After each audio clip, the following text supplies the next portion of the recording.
Welcome students, अस्सलाम वालेकुम। उम्मीद है आप खैरियत से हैं। हमारे आज के सेशन का टॉपिक है जेनेटिक मॉडिफिकेशन। यानी आज के सेशन के अंदर हम पढ़ेंगे जीन्स या जेनेटिक मॉडिफिकेशन के बारे में। जेनेटिक मॉडिफिकेशन क्या होती है, जेनेटिक मॉडिफिकेशन से हमें क्या फ़ायदा हो सकता है, ह्यूमन वेलफेयर के लिए किस तरह से हेल्पफुल है जेनेटिक मॉडिफिकेशन। तो आज के सेशन में हम इस पर बात करेंगे। तो जेनेटिक मॉडिफिकेशन या जीन्स की मॉडिफिकेशन का मतलब ये आता है कि जो नेचुरल जीन्स हैं यानी जो नेचुरल ट्रेड्स हैं उसमें तब्दीली ना आना।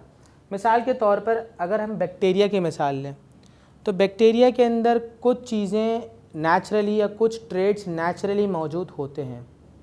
अगर बायोटेक्नोलॉजिस्ट अपने फ़ायदे के लिए या ह्यूमन वेलफेयर के लिए उस जीन्स को तब्दील करते हैं या किसी दूसरी जीन से रिप्लेस करते हैं या उस जीन्स को हटा देते हैं तो उसे हम कहते हैं जेनेटिक मॉडिफिकेशन। यानी उसके नेचुरल ट्रेड्स को हमने कस्टमाइज़ कर दिया अपने मफाद के लिए, अपने मकसद के लिए, तो इस प्रोसेस को हम जेनेटिक मॉडिफिकेशन का नाम देते हैं। There are more than 4000 bacteria, या जिसे हम कहेंगे कि जिसको हम जेनेटिक मॉडिफिकेशन के लिए इस्तेमाल करते हैं। एक बहुत फेमस बैक्टीरिया है ई कोलाई। बैक्टीरिया है जो इस्तेमाल होता है ह्यूमन वेलफेयर के लिए, जिसकी जेनेटिक मॉडिफिकेशन की जाती है ताकि ये ह्यूमन को फ़ायदा पहुंचा सके।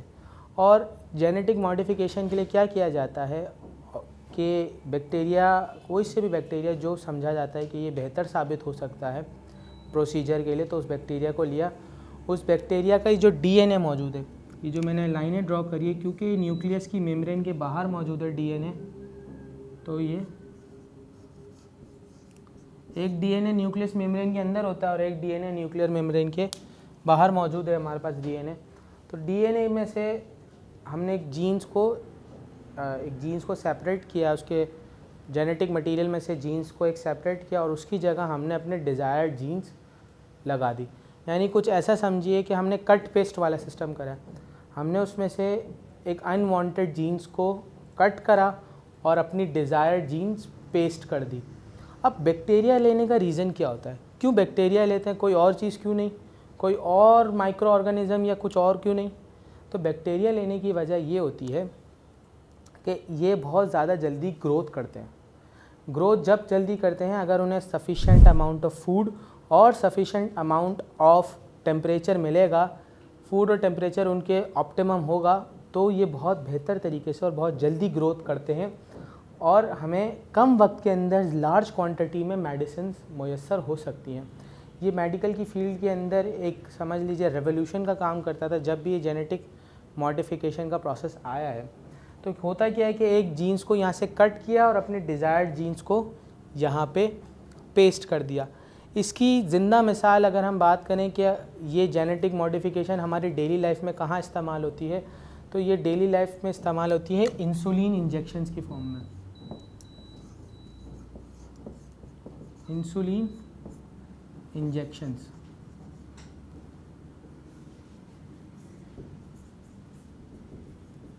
इंसुलिन इंजेक्शंस की फॉर्म में ये इस्तेमाल होती है। अभी इंसुलिन इंजेक्शंस क्या है? इंसुलिन की अगर हम बात कर रहे हैं तो इंसुलिन ह्यूमन बॉडी का एक हार्मोन है। हार्मोन्स क्या होते हैं भाई? हार्मोन्स वो सब्सटेंसेस होते हैं जो बॉडी के अंदर केमिकल बैलेंस क्रिएट करने में हेल्प करते हैं। बेसिकली ये एक तरह के रिस्पॉन्सेज होते हैं हार्मोन्स किसी न किसी केमिकल बैलेंस को क्रिएट करने के लिए।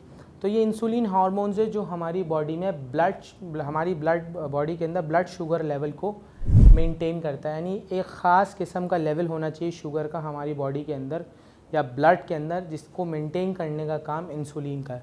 इंसुलिन पैनक्रियाज में पाया जाता है।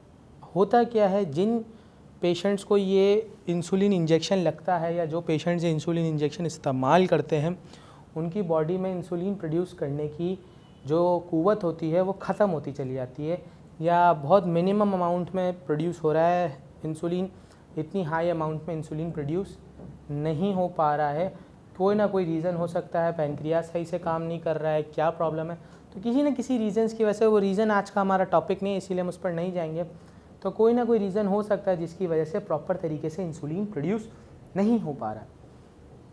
तो उसके लिए ये क्या किया जाता है, इंसुलिन इंजेक्शन बाहर से जो है ना इंटेक किए जाते हैं ताकि हमारी बॉडी में ब्लड शुगर लेवल हो। इंसुलिन क्या करता है, स्टिमुलेट करता है, जब भी ब्लड शुगर लेवल हाई होता है तो लिवर को स्टिमुलेट करता है कि भाई ज़्यादा से ज़्यादा अमाउंट को ग्लाइकोजन में कन्वर्ट किया जाए। ग्लाइकोजन बेसिकली स्टोर्ड बैटरी की तरह होते हैं कि जो नेक्स्ट के लिए, आगे आने वाले वक्तों के लिए अगर हमें एनर्जी की ज़रूरत हो तो वो हमें, क्योंकि हम हर वक्त फूड इंटेक नहीं कर रहे होते, हर वक्त शुगर इंटेक नहीं कर रहे होते, इसीलिए स्टोरेज हमारी बॉडी में मौजूद होता है कि जो एक्स्ट्रा को स्टोर करके लिवर के अंदर रख देता है ग्लाइकोजन की फॉर्म के अंदर, और फिर वो फ्यूचर यूज़ के लिए हमारे काम आता है। तो इंसुलिन इंजेक्शन। अच्छा, अगर कोई पेशेंट इसमें बहुत लास्ट लेवल पर पहुंच जाए या बहुत, इसको हम कहते हैं हाई लेवल पर पहुंच जाए, तो उसे हम कहते हैं डायबिटिक पेशेंट। डायबिटिक पेशेंट होता है वो जिसको हम डायबिटीज़ का भी नाम देते हैं, जिस मर्ज़ को, या हम अक्सर हमने बहुत कॉमनली सुना होगा कि भाई इसको शुगर है, वो शुगर है या डायबिटिक है, डायबिटिक पेशेंट है, तो उसकी बॉडी के अंदर इंसुलिन प्रोडक्शन की कमी है, ये हार्मोन पैदा नहीं हो पा रहा, जिसकी वजह से वो डायबिटीज़ का शिकार हो गया। तो अब होता यह है कि किसी एक बैक्टीरिया को ले लिया जाता है, ज़्यादातर ई कोलाई मैंने आपसे कहा यूज़ होता है, लेकिन ज़रूरी नहीं है कि इंसुलिन में भी इस्तेमाल हो। तो होता है क्या कि उसमें से एक जीन्स एक्सट्रैक्ट कर ली जाती है और इंसुलिन प्रोड्यूस करने की जो ह्यूमन जीन्स है वो उसमें इंसर्ट कर दी जाती है। मैंने आपको बताया ना, कट पेस्ट वाला सिस्टम होता है, जीन्स कट करी और डिज़ायर्ड जीन्स को पेस्ट कर दिया। सही है, डिज़ायर्ड जीन्स पेस्ट होने के बाद उसको लार्ज अमाउंट में उसकी प्रोडक्शन स्टार्ट हो गई। When optimum temperature and food is given, जब उसको फूड ऑप्टिमम और टेम्परेचर ऑप्टिमम मिलेगा तो ही वो एक अच्छी अमाउंट में ग्रो कर पाएगा। अब वो ग्रो कर रहा है, बहुत ज़्यादा अमाउंट में हो गया, अब ये पड़ता है इनएक्सपेंसिव, यानी अगर हम कॉस्ट के हिसाब से बात करें तो बड़ा सस्ता पड़ता है, क्योंकि बैक्टीरियाज़ हैं, ना इतना एफर्ट लगा, ना इतना पैसा लगा, और ये बहुत सस्ते और बहुत कॉस्ट इफेक्टिव वे में प्रोड्यूस हो जाता है और पेशेंट्स तक बहुत कम दामों में पहुंच रहा होता है और ह्यूमन इससे फ़ायदा उठा रहे होते हैं। तो कितना अच्छा एक तरीका है लोगों को वेलफेयर करने का, कितना अच्छा मेथड है ताकि ज़िंदगी लोगों की बचाई जा सके और बेहतर से बेहतर ज़िंदगी उन लोगों के लिए बनाई जा सके जो किसी न किसी वजह से इस बीमारी का शिकार है। तो एक जल्दी से क्विक रिव्यू लेते हैं हमारे आज के सेशन का, देखते हैं हमने क्या क्या पढ़ा। तो आज के सेशन में हमने बात करी जेनेटिक मॉडिफिकेशन की। जेनेटिक मॉडिफिकेशन क्या है भाई? जेनेटिक मॉडिफिकेशन का मतलब ये है कि किसी भी माइक्रो ऑर्गेनिज्म या किसी भी ऑर्गेनिज्म में से जीन्स को हटा देना, अनवांटेड जीन्स को, और अपनी डिज़ायर्ड जीन्स को वहाँ पेस्ट कर देना। फिर उसके बाद हमने बात करी कि ह्यूमंस बैक्टीरिया और माइक्रोब्स को यूज़ करते हैं इस प्रोसीजर के लिए ताकि ये ह्यूमंस को फ़ायदा पहुँचा सके। अच्छा, ह्यूमंस को फ़ायदा पहुँचा सके। फिर हमने क्या बात करी, इसकी ज़िंदा मिसाल क्या है हमारे पास? Insulin injections. इंसुलिन इंजेक्शंस क्या है भाई, कहाँ इस्तेमाल होते हैं? तो ये इंसुलिन एक तरह का हार्मोन है जो बॉडी में ब्लड शुगर लेवल को मेंटेन करता है। अगर ये कम हो जाता है तो वो पेशेंट को हम कहते हैं कि वो पेशेंट डायबिटीज़ उसको हो गया है या ही और she is suffering from diabetes. तो डायबिटीज़ के अंदर पेशेंट्स को इंजेक्शंस भी लगते हैं, मेडिसिन भी दी जाती है। फिर उसके बाद हमने बात करी कि इंसुलिन कम होने की वजह से क्या होता है कि ब्लड शुगर लेवल आपका हाई हो जाता है और फिर इंसुलिन बैक्टीरिया के ज़रिए बॉडी में ट्रांसफ़र किया जाता है। तो आज के सेशन के लिए इतना ही। मैं उम्मीद करता हूँ आज के सेशन में आपने बहुत कुछ सीखा होगा। अपना बहुत सारा ख्याल रखिएगा। आपसे अगले सेशन में मुलाकात होगी। खुदा हाफ़िज़।